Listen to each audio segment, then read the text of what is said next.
As long as the lemon trees grow. Chapter 7. I open the front door of Keenan's apartment and walk in like a possessed body. This doesn't feel right. I need to be with Layla. How's your sister-in-law? Keenan asks, coming out from the kitchen. She didn't pick up the phone. I swallow hard. Keep it, he says, reading my fear. And try again. Thank you, I whisper. He nods and I stand by the wall trying to soothe my agitated nerves.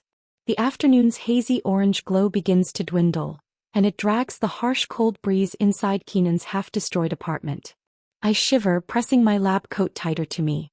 Keenan notices and, with his brother's help, hangs a gray wool blanket from either side of the hole, trying to minimize the frigid air's reach.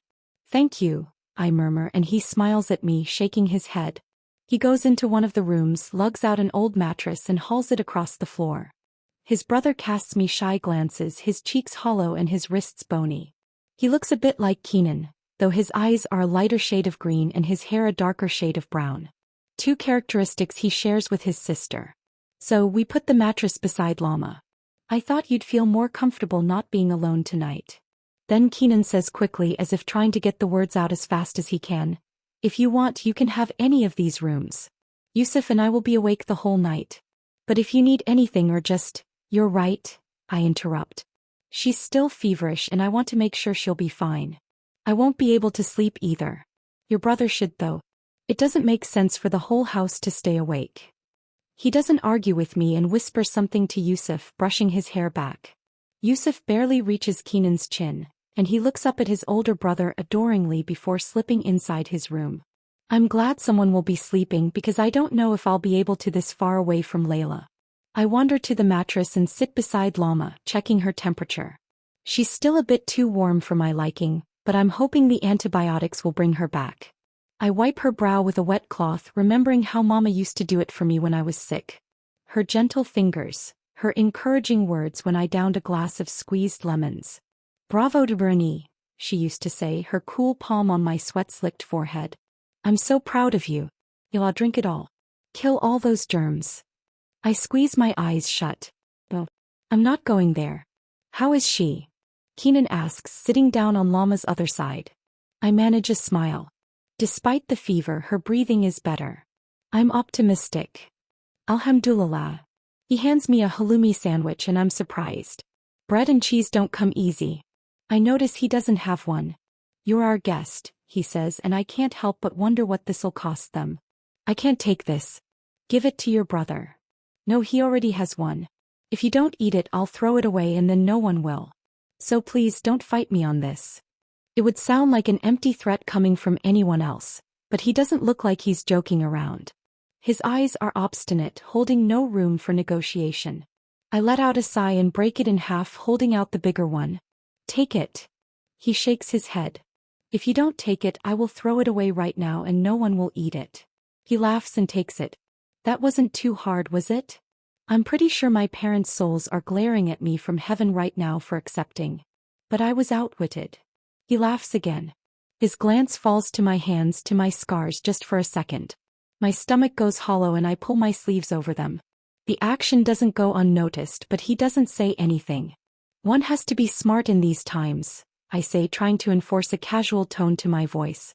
Dusk has turned the sky into a deep pink flecked across the blue. After we finish our food, he calls his brother and we pray together.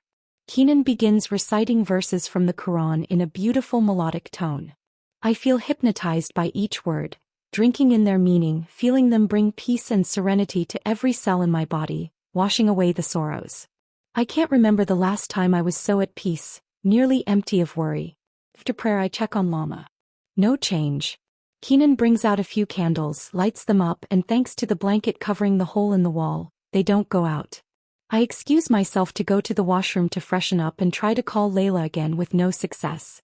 She's fine, I repeat to myself as I massage my scalp and splash water on my face to calm down. When I go back into the living room, Keenan is beside his sister and I take the opposite side of the mattress. A laptop is on the ground near him with the screen turned off. When will we know if she'll be totally okay? He asks, dabbing her forehead with a cloth. Cephalexin takes about 10 to 24 hours to reach a steady concentration in the blood. Tomorrow, Avila, she'll be all right. He looks at me. You sure do know a lot about medications. I shrug. It's my job. Yeah, but you know the timings and stuff by heart without hesitation. That's got to be an advanced level. It is. I feel myself coloring up and avert my eyes to the window beside us, focusing on the blue morphing to black. It finally dawns on me that I'm spending the night at a boy's house. Under extraordinary circumstances, yes, but it's still happening. My hands become clammy, and I try not to imagine Layla's eyes widening at this juicy piece of information. The most scandalous thing anyone I know has done was when Hamza kissed Layla's hand after their al-Fatiha. And they weren't even formally engaged. It was a pre-engagement party. I teased Hamza about it endlessly until he flicked my nose red in the face. And now here I am sitting on the living room floor with a boy mere feet away from me. You still remember all this information even after graduating? Keenan asks suddenly, and I glance up, registering the tone he's using. He's trying to distract himself and, in turn, me from the awkwardness of the situation. I clear my throat and the voices go quiet in my mind. I didn't graduate. I had just begun my second year when, you know. I don't tell him I stopped going when protests broke out at our university and the military arrested dozens of my classmates. I don't know him well enough. I finished my second year last year. Bachelor's in computer science. I had dreams of becoming an animator. Everything was going perfectly, he muses, nodding his chin toward the laptop. Ironically, with all that's happened, I have so many stories to tell. To be animated into movies. You mean like the Hayao Miyazaki ones? Exactly like that, he says, stunned. You know him. I'm obsessed with his movies.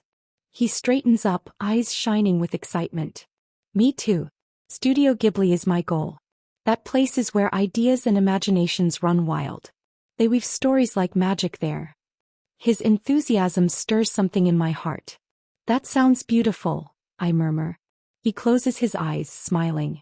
A silver lining.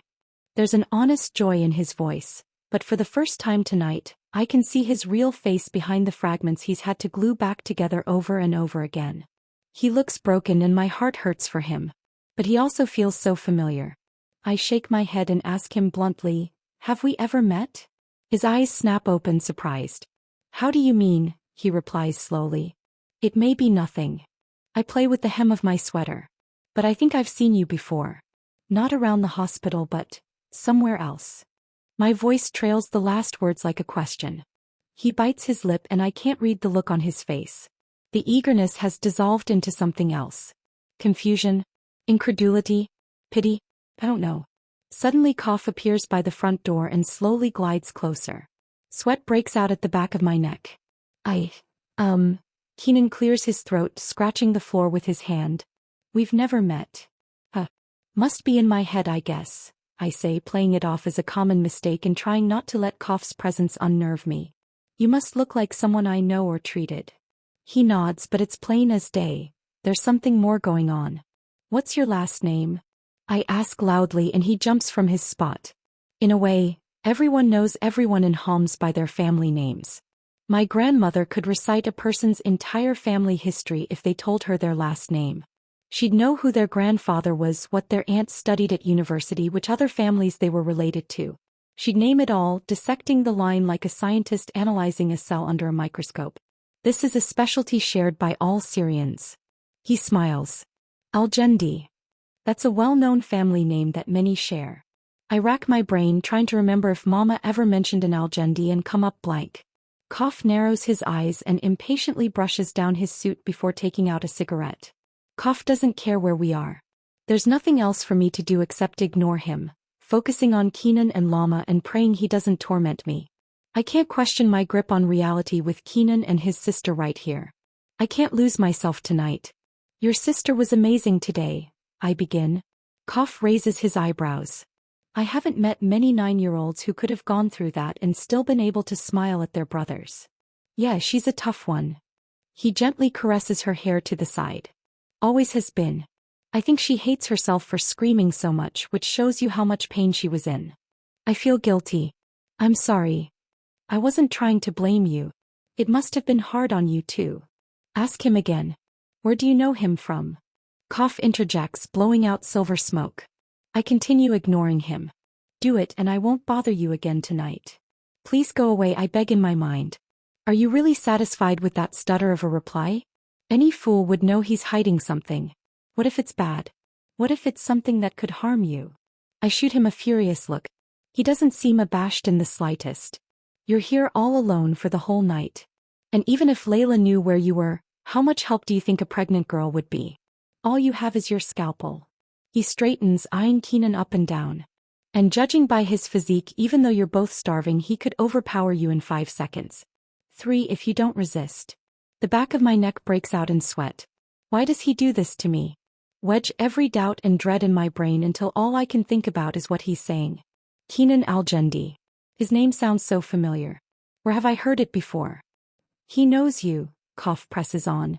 He recognized you. That gives him the upper hand. I bet he already knew your name. He didn't ask you about your last name. But he has a point. I clear my throat. The rational part of my brain knows Keenan won't harm me, but the other part is annoyed he's hiding something. Keenan. I'm sorry, but I feel like we really have met. I leave no room for negotiation in my tone. The candlelight flickers across his clouded eyes.